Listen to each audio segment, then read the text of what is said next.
Ladies and gentlemen, Kirk Cousins has been benched by the Atlanta Falcons, and the 8th overall pick in this past year's draft will be the new starter going forward. Welcome back, Falcons Faithful. This is Patrick with the Falcons Roost, ready to give you another update on our beloved Atlanta Falcons. The Falcons' 2-year plan to sit rookie quarterback Michael Penix has come to an end. On Wednesday, head coach Raheem Morris made the decision to bench the $100 million man Kirk Cousins in favor of the 2024 first-round pick. You know, obviously you go in, you evaluate, you talk, you look at the tape, you go through all the process, you go through your next preparation and your daily things that you got to do.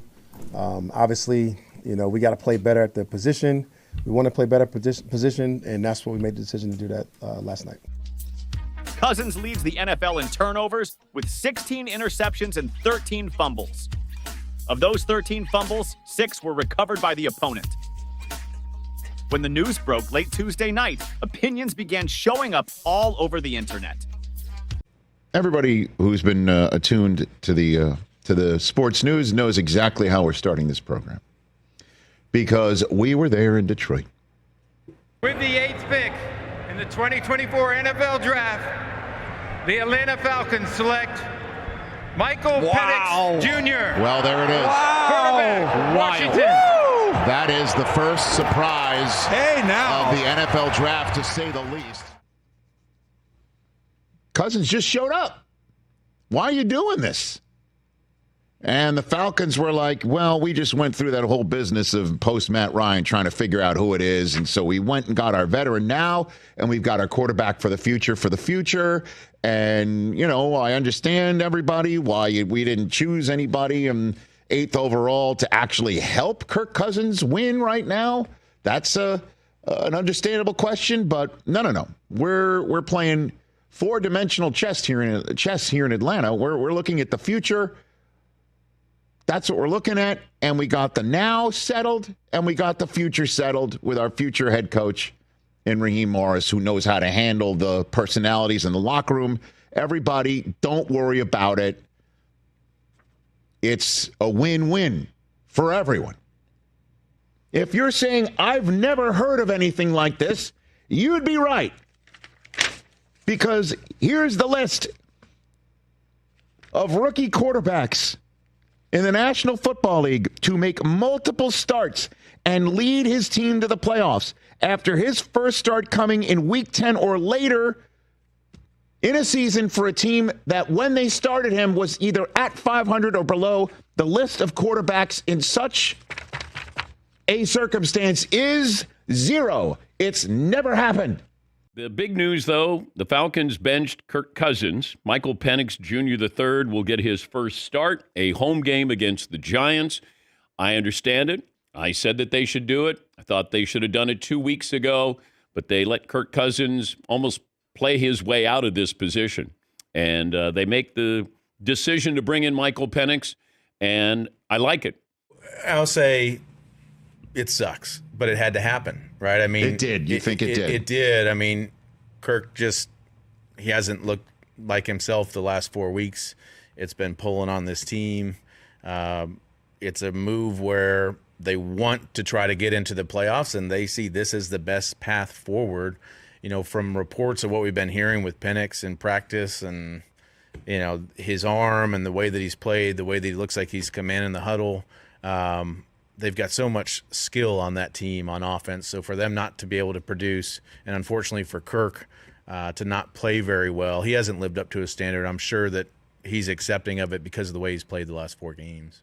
Yeah, I mean, I think it had to happen, but it's kind of one of those things. If you remember, he started the season, people were a little in question of what was going on with Kirk and kind of, you know, the first couple games, and then we had their game. 500 yards. 500. And we even before that game were having that conversation of like, man, he doesn't look himself a little bit, you know, like what happens if this continues? Like, when will you start having these conversations? Because the thing, you know, and we know this from practices, is that a lot of times when you got the starters out there working with the group that's playing in the game, and then you got your backup or your rookie quarterback who's there and he's on scout team, or in practice he's throwing routes to guys on air. The teammates, they kind of guys in the locker room know. They look at each other. They see it and they go, wow, this kid's talented. I think the alarming thing I heard from Orlovsky yesterday was that he felt like Kirk Cousins had lost his confidence.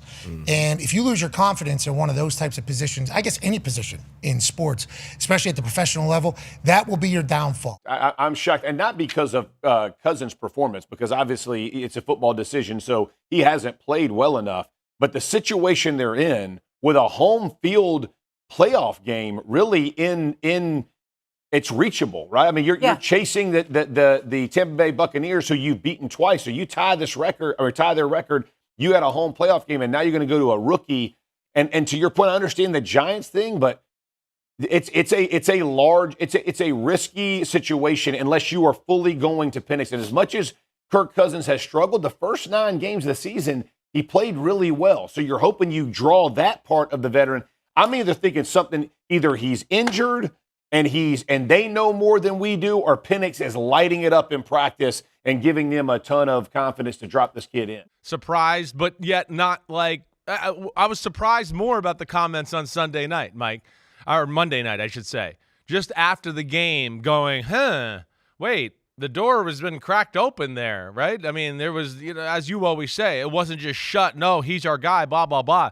And then to double down with it on Tuesday morning and, we haven't watched the film yet. We got there late, blah, blah, blah, all of that. So I was surprised to hear that, and then also surprised that they actually pulled the trigger yesterday and made the move. Big news in the NFL. Big, big news.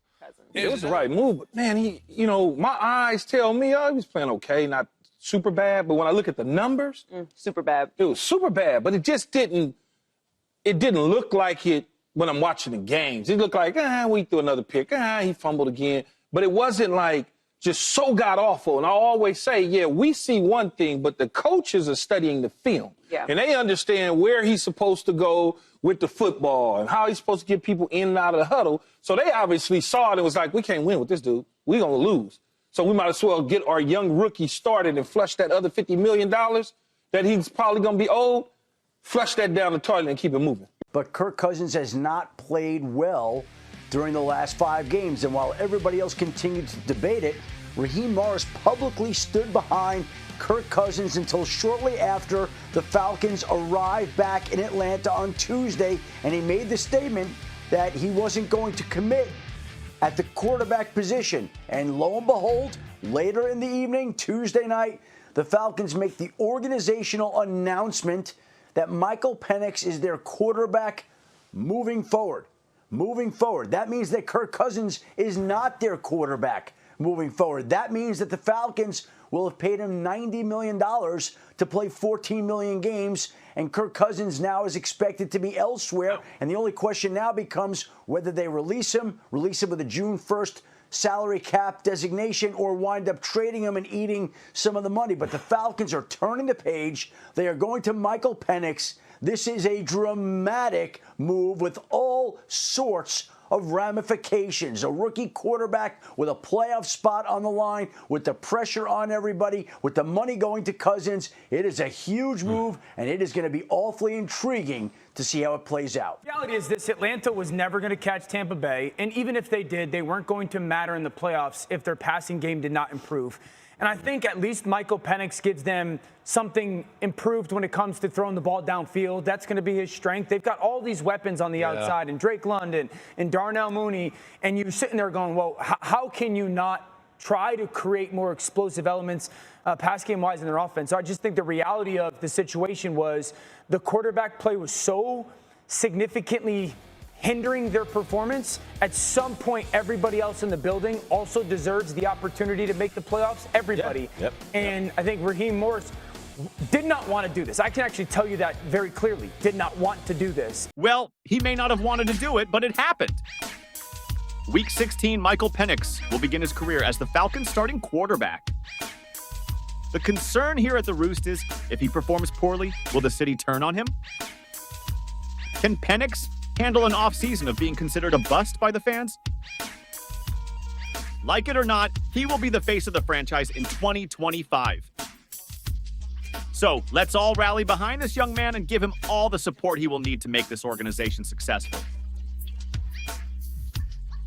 And don't forget to like and subscribe to The Roost for future updates on your beloved Falcons.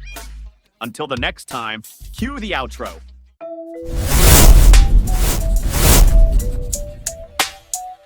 You